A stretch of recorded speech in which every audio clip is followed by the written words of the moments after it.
প্রিয় দর্শক, আজ আপনাদেরকে নিয়ে রওনা হলাম ঐতিহাসিক হুনাইনের প্রান্তরে। মক্কা ও তায়েফ শহরের মাঝখানে অবস্থিত এই ময়দানেই সংঘটিত হয়েছিল ইতিহাসের অন্যতম কঠিন যুদ্ধাভিযান হুনাইনের যুদ্ধ। প্রিয় দর্শক, অষ্টম হিজরির রমজান মাসেই মক্কা বিজয় হয়েছে তা আমরা সকলেই জানি। মক্কা বিজয়ের পর প্রিয় নবী সাল্লাল্লাহু আলাইহি ওয়াসাল্লাম 6 শাওয়াল পর্যন্ত মক্কায় থাকার পর মক্কা শরীফ থেকেই 12,000 সৈন্যবাহিনীর একটি বিশাল বহর নিয়ে ঐতিহাসিক হুনাইনের উদ্দেশ্যে বেরিয়ে পড়েন। প্রিয় দর্শক, আজ আপনাদেরকে নিয়ে চললাম ঐতিহাসিক হুনাইনের ময়দানে। অষ্টম হিজরিতে মক্কা বিজয়ের পরে অনুষ্ঠিত এই যুদ্ধে মুসলমানদের অনেক বেশি সংখ্যক সাহাবায়ে কেরাম অংশগ্রহণ করেছিলেন। এই যুদ্ধের পূর্ববর্তী কোনো যুদ্ধে এত মুসলিম মুজাহিদ অংশগ্রহণ করেননি যতটা এই যুদ্ধে অংশগ্রহণ করেছিলেন। তা সত্ত্বেও যুদ্ধের মাঝখানে কোনো এক সময় মুসলমানদের উপর বিপর্যয় নেমে আসে। সেই বিপর্যস্ত অবস্থায়ও রাসূল করিম সাল্লাল্লাহু আলাইহি ওয়াসাল্লাম এবং বিশিষ্ট কয়েকজন সাহাবীকে নিয়ে যুদ্ধের ময়দানে অটল অবিচল থাকেন, আহ্বান করতে থাকেন সাহাবায়ে কেরামকে যুদ্ধের ময়দানে ফিরে আসার জন্য এবং আল্লাহর কাছে সাহায্য চাইতে থাকেন। রাসূল করিম সাল্লাল্লাহু আলাইহি ওয়াসাল্লামের দোয়ার বরকতে আল্লাহ পাক রব্বুল আলামিন সাহায্য নাজিল করেন। মুসলিম বাহিনী আবার যুদ্ধে ফিরে আসে। অবশেষে আল্লাহর সহযোগিতায়, আল্লাহর দয়া এবং মেহেরবানিতে সে যুদ্ধে মুসলমানদের মহা বিজয় সাধিত হয়। শুধু দর্শক, সেই ঐতিহাসিক মহা রণ যেখানে হয়েছে, আজ আপনাদেরকে সেই ইতিহাস জানানোর জন্য আমরা নিয়ে চললাম ঐতিহাসিক হুনাইনের ময়দানে। প্রিয় দর্শক, অসংখ্য কারণেই হুনাইনের যুদ্ধ ইসলামের ইতিহাসে খুবই গুরুত্বপূর্ণ। পবিত্র মক্কা শরীফ থেকে প্রায় 35 কিলোমিটার দূরত্বে জিয়ারানা যাওয়ার পূর্বেই হাইওয়ে থেকে ডানের একটি রাস্তা দিয়ে হুনাইনের প্রান্তরে যেতে হয়। ঐতিহাসিক হুনাইনের প্রান্তরে যাওয়ার জন্য মূল রাস্তা থেকে যতই আমরা সামনে এগিয়ে যাচ্ছি, ততই খানাখন্দে ভরা পথ ধরে সামনে এগোতে থাকি। হুনাইন যতটা ঐতিহাসিক, যাবার রাস্তা সে অনুপাতে মসৃণ নয়। সৌদি আরবের চিরচেনা কখনো পাহাড়, কখনো মরুভূমির মাঝখান দিয়ে এগিয়ে চলা পথ ধরে অবশেষে আমরা আমাদের কাঙ্ক্ষিত গন্তব্যে পৌঁছতে সক্ষম হলাম। প্রিয় দর্শক, চলে এলাম ঐতিহাসিক হুনাইনের ময়দানে। এই বিস্তৃত জায়গাটা মূলত ঐতিহাসিক হুনাইনের যুদ্ধ সংঘটিত হয়েছে। এই যুদ্ধে পেয়ারা নবী রাসূল করিম সাল্লাল্লাহু আলাইহি ওয়াসাল্লামের সাথে 12,000 কম বেশি সাহাবায়ে কেরাম অংশগ্রহণ করেছেন এবং এই যুদ্ধটা নবীজির মুজিজার বহিঃপ্রকাশ ঘটেছে অনেক। এবং আরও আশ্চর্যের ব্যাপার হলো, কোরআনে কারীমের তথ্য মতে ঐতিহাসিক এই ময়দানে হযরত জিবরাইল আলাইহিস সালামের নেতৃত্বে অসংখ্য ফেরেশতা নাজিল হয়েছিলেন মুসলিম বাহিনীর সহযোগিতায়। অবশেষে আল্লাহ পাক রব্বুল আলামিন এই যুদ্ধে মুসলমানদের বিজয় দিয়েছেন। শুধু দর্শক, যখন যুদ্ধের এক পর্যায়ে মুসলমানদের কিছুটা বিপর্যয় এসেছিল, এই হুনাইনের যুদ্ধের সেনাপতি হযরত খালিদ বিন ওয়ালিদ রাদিয়াল্লাহু তাআলা আনহু প্রতিপক্ষের আঘাতে ক্ষত বিক্ষত অবস্থায় মাটিতে পড়েছিলেন। রাসূল করিম সাল্লাল্লাহু আলাইহি ওয়াসাল্লাম এসে যখন দেখলেন খালিদ বিন ওয়ালিদ মাটিতে লুটিয়ে পড়ে আছে, নিজের থুতু মোবারক একটু নিক্ষেপ করলেন হযরত খালিদ বিন ওয়ালিদের দিকে। সাথে সাথে তিনি পরিপূর্ণ আরোগ্য হয়ে গেলেন। শুধু তাই নয়, হযরত পেয়ারা নবী রাসূল করিম সাল্লাল্লাহু আলাইহি ওয়াসাল্লাম যখন বিপর্যয় দেখেছেন, এই ময়দানে বিশিষ্ট কয়েকজন সাহাবীকে সহ নবীজি দাঁড়িয়ে গেলেন এবং সাহাবায়ে কেরামকে ডাকছেন যে তোমরা আসো, আল্লাহর সাহায্য নিশ্চয়ই আমাদের কাছে আসবে।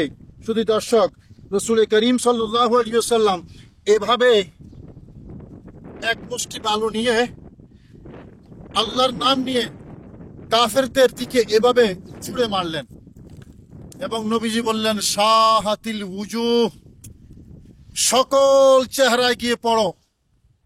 নবীজির এই মুজিজা, এই এক মুষ্টি মাটি প্রতিপক্ষ 30,000 সৈন্যবাহিনী, তাদের সকলের চোখে কি আঘাত করেছে। আল্লাহর সাহায্য তখনই এসেছে। অবশেষে মুসলিম বাহিনীর বিজয় হয়েছে এই ঐতিহাসিক হুনাইনের ময়দানে। আজ আপনাদেরকে সেই গৌরবময় ইতিহাসের জায়গাটা দেখাবার জন্য আমরা এখানে নিয়ে এলাম। প্রিয় দর্শক, একদিকে 12,000 মুসলিম বাহিনী আর অন্যদিকে 30,000 সশস্ত্র কাফের যোদ্ধা সমবেত এই প্রান্তরে। কাফেরদের নেতৃত্বে 30 বছরের আরবের প্রসিদ্ধ রণবীর বনি হাওয়াজেন গোত্রের মালিক বিন আউফ নাসরি। সেই মালিক বিন আউফ নাসরি ইসলামকে নিশ্চিহ্ন করার জন্য তৎকালীন আরবের যুদ্ধবাজ হিসেবে পরিচিত হাওয়াজেন ও সাকিব গোত্র এবং তাদের সাথে একাত্মতা পোষণকারী বিভিন্ন গোত্রের সাহসী 30,000 তরুণকে একত্রিত করে।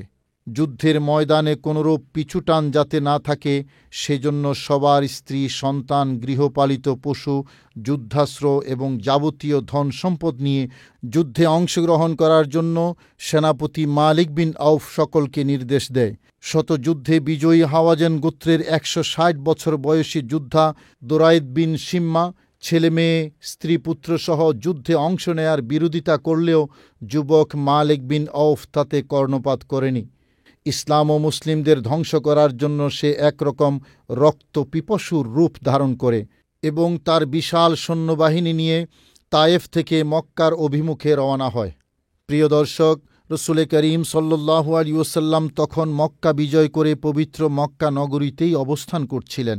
মালিক বিন আউফের বিশাল বাহিনীর আগ্রাসী যুদ্ধাভিযানের কথা রসুল করিম সাল্লাল্লাহু আলাইহি ওয়াসাল্লামের কানে আসে।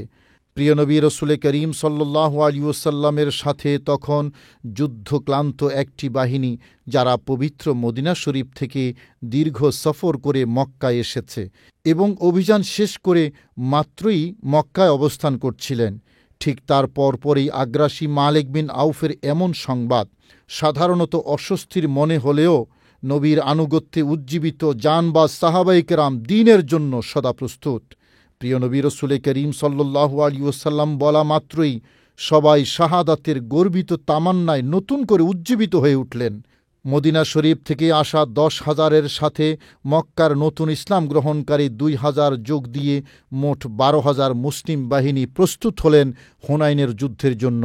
আরবের তৎকালীন অস্ত্র ব্যবসায়ী সাফওয়ান বিন উমাইয়া এবং নওফল বিন হারেসের কাছ থেকে রসুল করিম সাল্লাল্লাহু আলাইহি ওয়াসাল্লাম অর্থের বিনিময়ে ফেরতযোগ্য অনেক যুদ্ধাস্ত্র ভাড়া করে নিয়েছেন, যেন মুসলিম বাহিনীকে আরও বেশি করে যুদ্ধাস্ত্রে সমৃদ্ধ করে তোলা যায়। রসুল করিম সাল্লাল্লাহু আলাইহি ওয়াসাল্লাম যুদ্ধাস্ত্রে সমৃদ্ধ এই সাহাবায়ে কেরামের মুসলিম বাহিনী নিয়ে ঐতিহাসিক হুনাইনের ময়দানে উপস্থিত হন। প্রিয় দর্শক, মালিক বিন আউফ যুদ্ধে কাফের সৈন্যবাহিনীকে 2 ভাগে বিভক্ত করে।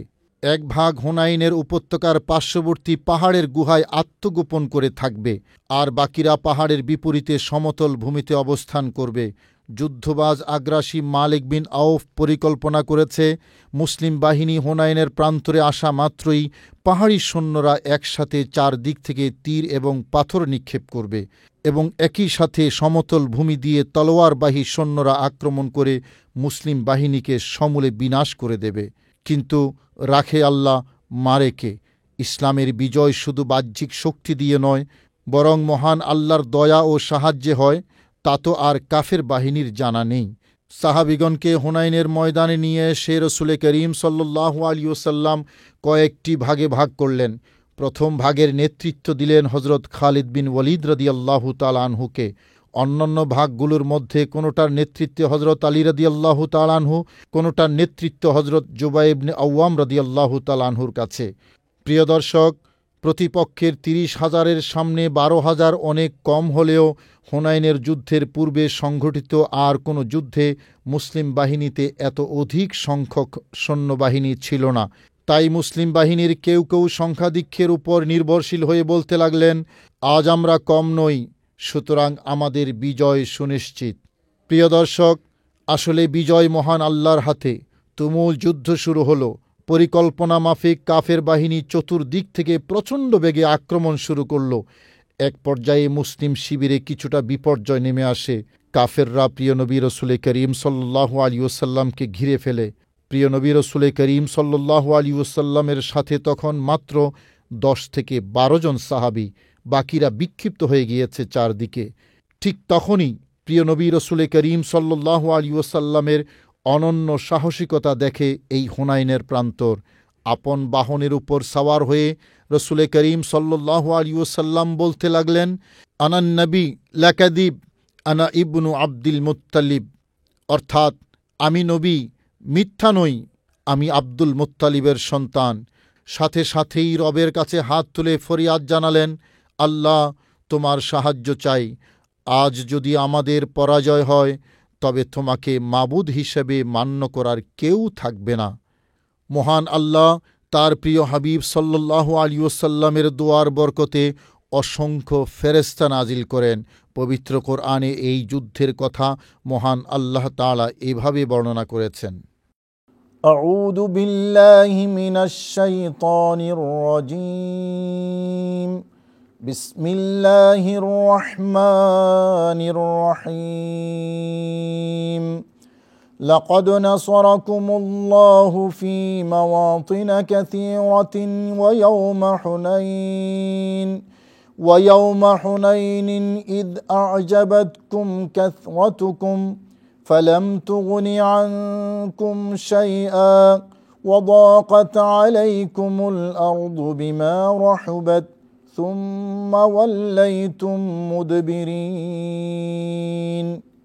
অর্থাৎ অবশ্যই আল্লাহ তাআলা তোমাদেরকে বহু ক্ষেত্রে বিজয় দান করেছেন। হুনাইনের দিনেও যখন তোমাদেরকে তোমাদের সংখ্যার আধিক্য গর্বে উন্মুক্ত করেছিল, অতঃপর সেই সংখ্যার আধিক্য তোমাদের কোনোই কাজে আসে নাই, আর ভূপৃষ্ঠ নিজের প্রশস্ততা সত্ত্বেও তোমাদের উপর সংকীর্ণ হতে লাগলো, অতঃপর তোমরা পৃষ্ঠ প্রদর্শন করে পেছনে গিয়েছিলে। প্রিয় দর্শক, প্রিয় নবী রসুল করিম সাল্লাল্লাহু আলাইহি ওয়াসাল্লামের দোয়ার বরকতে যুদ্ধের মোড় পুরোপুরি ঘুরে গেল। সাহাবায়ে কেরাম আবার জড়ো হতে লাগলেন রসুল করিম সাল্লাল্লাহু আলাইহি ওয়াসাল্লামের চারপাশে। এবার তুমুল বেগে কাফেরদের উপর আক্রমণ করতে লাগলেন। সাথে আসমানি ফেরেশতাদের সাহায্য। হযরত জিবরাইলের নেতৃত্বে অসংখ্য ফেরেশতা নাজিল হয় এই হুনাইনের ময়দানে। তারা কাফের বাহিনীর বিরুদ্ধে প্রবল বেগে যুদ্ধে ঝাঁপিয়ে পড়ে। সাহাবায়ে কেরাম তাকিয়ে দেখলেন কাফেরদের দেহে ছোট ছোট পিঁপড়া যেন হাঁটছে। মূলত এরাই ছিল ফেরেশতা। আর কাফেররা ফেরেশতাদেরকে দেখছিল বিশাল দেহের অশ্বারোহী যেন তাদের উপর হামলে পড়ছে। এতেই কাফেররা ভীষণ ভয় পেয়ে যায়। অবশেষে কাফেরদের শোচনীয় পরাজয় হয়। তাদের অনেকেই নিহত হয়, কেউ কেউ পালিয়ে যায় এবং অন্যরা বন্দী হয়। প্রিয় দর্শক, এই যুদ্ধে মুসলিম বাহিনীর মাত্র 4 জন শাহাদাত বরণ করেন, আর কাফেরদের থেকে মৃত্যুবরণ করে 50 জন। বন্দী হয় 6,000, 24,000 উট, 40,000-এরও বেশি বকরি, 40,000 আউকিয়া রূপা। এত বিশাল পরিমাণ গনিমতের মাল এই হুনাইনের ময়দানে মুসলমানদের হস্তগত হয়, যার তুলনা বিরল। প্রিয় দর্শক, রসুল করিম সাল্লাল্লাহু আলাইহি ওয়াসাল্লাম বিশাল এই গনিমত যোদ্ধাদের মাঝে বন্টন করে দেন। এই যুদ্ধের পরেই ইসলামের বিজয় এবং শক্তি নিরঙ্কুশ হয়ে যায়। কারণ হাওয়াজেন এবং সাকিব গোত্র ছিল সে সময়কার অনেক বেশি শক্তিশালী। তাদেরকে শোচনীয়ভাবে পরাজিত করার পর আরবের অন্যান্য গোত্র ইসলামের নিরঙ্কুশ শক্তি মেনে নিতে বাধ্য হয়। প্রিয় দর্শক, 12,000 সৈন্যবাহিনীর বিপরীতে 30,000 সশস্ত্র সৈন্যবাহিনী, প্রায় 3 গুণ। কিন্তু বিজয় অর্জিত হয়েছে 12,000-এর।